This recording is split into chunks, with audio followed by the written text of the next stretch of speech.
पूर्व मंत्री और 3 बार विधानसभा में देपालपुर का प्रतिनिधित्व करने वाले स्वर्गीय दादा निर्भया सिंह पटेल की प्रतिमा सालों से अनावरण का इंतजार कर रही है, जहां 3 कार्यकाल गुजर जाने के बाद भी प्रतिमा का अनावरण नहीं हो पाया है। देखिए रिपोर्ट।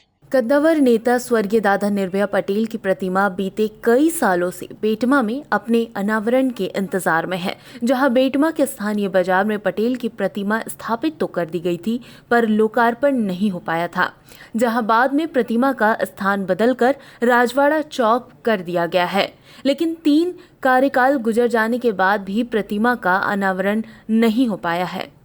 निर्भया सिंह जी पटेल के साथ मैंने अपने जीवन के करीब 15 साल बिताए। वो एक कर्तव्यनिष्ठ व्यक्ति थे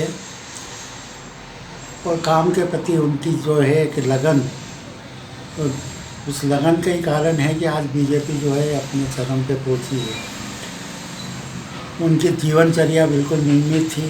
सुबह 9 बजे भोजन करते, घर पे आए हुए जो भी व्यक्ति काम के लिए आते थे उनका काम निपटाते, संबंधित कार्यालय में बुला लेते और घर से निकल के सबसे पहले वो मरीजों के लिए मुहैयत जाके वहाँ पर जिन मरीजों को उन्होंने बुलाया उनका सबका डॉक्टर से मिल के रास्ता लगा। उसके बाद में वो वहाँ से निवृत्त होने के बाद में सीधे बिजली ऑफिस जाते, बिजली ऑफिस जाकर जिन लोगों को कनेक्शन वगैरह जो भी समस्याएं थी उन समस्याओं को निपटाते। उसके बाद में कलेक्टर ऑफिस जाते, कलेक्टर ऑफिस एसडीएम वगैरह कलेक्टर से मिलके संबंधित जो भी लोग आए समस्या, सीमेंट, किसी को सीमेंट चाहिए, किसी को क्या चाहिए, सब लोगों के रास्ते लगाते थे। और उसके बाद में प्रेम पटेल के घर जाके सेव फरमल खाते थे। ये उनकी दिनचर्या थी। उसके बाद इंदौर के जितने भी नेता थे, छोटे बड़े नेता जिनसे पार्टी का काम लेना होता, उनसे मिलते मिलते रात को 8 बजे घर पहुंच जाते। ये उनकी दिनचर्या बिल्कुल नियमित दिनचर्या थी। आजकल के नेता क्या है कि कोई भी काम के लिए चप्पल खिंचवा देते हाँ करने के बाद में, लेकिन उनमें ये आदत नहीं थी। एक बार आदमी मिला, एक बार मिलने के बाद ही वो काम कर देना, ये उनकी एक आदत थी।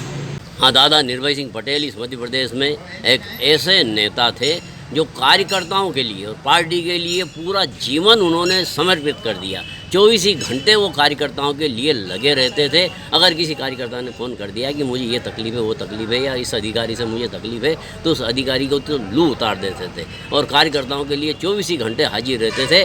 कभी फ़ोन उन्होंने किसी का मिस नहीं किया। मोबाइल तो उनको जाते ही उठाते और तत्काल अधिकारियों को लगाते थे। कार्यकर्ताओं की तकलीफ उनसे देखी नहीं जाती थी। आज के नेता और उस समय के नेता में ये अंतर है कि आज के नेता फ़ोन नहीं उठाते, सुनते ही नहीं, लेकिन वो फ़ोन उठाते ही अधिकारियों की लू उतार देते थे, चाहे वो आईएएस ऑफिसर हो या आईपीएस ऑफिसर हो।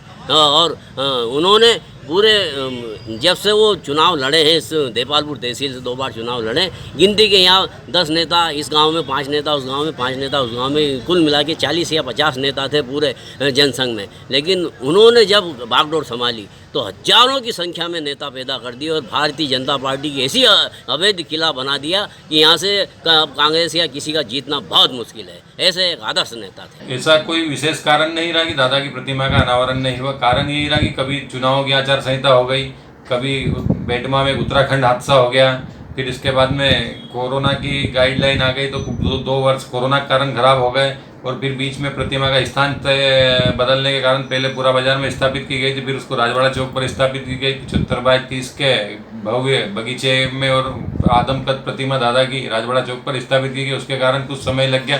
प्रतिमा का स्थान पलटने के कारण प्रशासनिक भी अनुमतियां लेनी पड़ती है, इसलिए थोड़ा समय लगा। प्रशासन की अनुमति पूरी मिल गई। अब बाद में 2 वर्ष से कोरोना का काल होने के कारण अभी वापस मुख्यमंत्री से हम मिले तो जनप्रतिनिधियों से भी, नरेंद्र सिंह जी तोमर साहब से भी आग्रह किया था, तो उन लोगों ने बीच में बोला था कि कोरोना का जो चल रहा संकट ये हो जाए तो फिर इस प्रतिमा का अनावरण बहुत जल्द बेटमा में करेंगे। मुख्यमंत्री जी का विधानसभा चुनाव से बेटमा आना पेंडिंग है, तो इसलिए अभी 2-4 दिन पहले मुख्यमंत्री जी से हमने आग्रह किया था, तो उन्होंने ये कहा तीसरी लहर की आशंका है सितंबर में, तो ये सितंबर में तीसरी लहर की आशंका खत्म हो जाए। इसके बाद कोरोना के कारण, उत्तराखंड हादसे के कारण, उपचुनाव के कारण, आचार संहिता इस कारण बढ़ती रही। बाकी ऐसा कोई विशेष कारण नहीं। बहुत जल्द दादा की प्रतिमा का अनावरण बेटमा में होगा। बहरहाल अब देखना होगा कि आखिर कब तक दादा निर्भया सिंह पटेल की इस प्रतिमा का अनावरण हो पाता है। Bureau report, MP news, Betma.